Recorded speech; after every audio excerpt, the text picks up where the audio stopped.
नमस्कार। जय जगन्नाथ।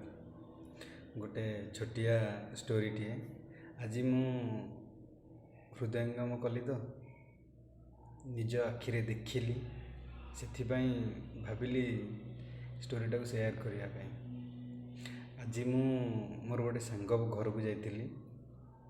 से सांगटी गवर्नमेंट जॉब टी करिछि, भल दरमा खंडे पाउछि, घर भल छात घर खंडे करिछि, मार्बल फार्बल पकई सब किछि पूरा मस्त घर टी करिछि। धनी घर पिला सी। आगु ता बापा माँ भी जॉब करुले, सी भी जॉब करिगला, भल पैसा खंडे रोजगार कर भल चलुँच। आम जस्ट कथबार्ता है भितर तांको घरे गोटे लोकटे काम करुला। सी आसला कहला बाबू आउ काम सरीगला, मुझे घर को जाऊँगी, मत कि पैसा देबे कि? मो सांग जनक ताको 300 टंका बाहर करके देला। से कहला बाबू 450 टंका कहते 300 टंका दौरान।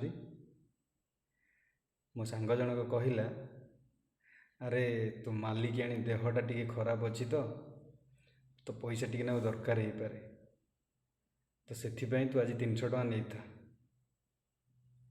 से लोक जनक हसीदेला आ कहला आज्ञा सर, मालिकाणी भल हो जातु, मत पछरे जिते पैसा हम मत पछरे देवे।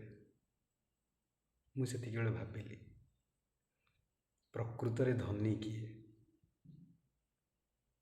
जो लोक गवर्नमेंट जॉब करिछि, जी मासक एत टंका रोजगार करुच्ची, घर को मासक एत पैसा आस लक्षाधिक टंका आसूची, सी धनी ना नाई जी डेली काम करुच्ची 300-400 नेले ता घर चलाउची, सी धनी।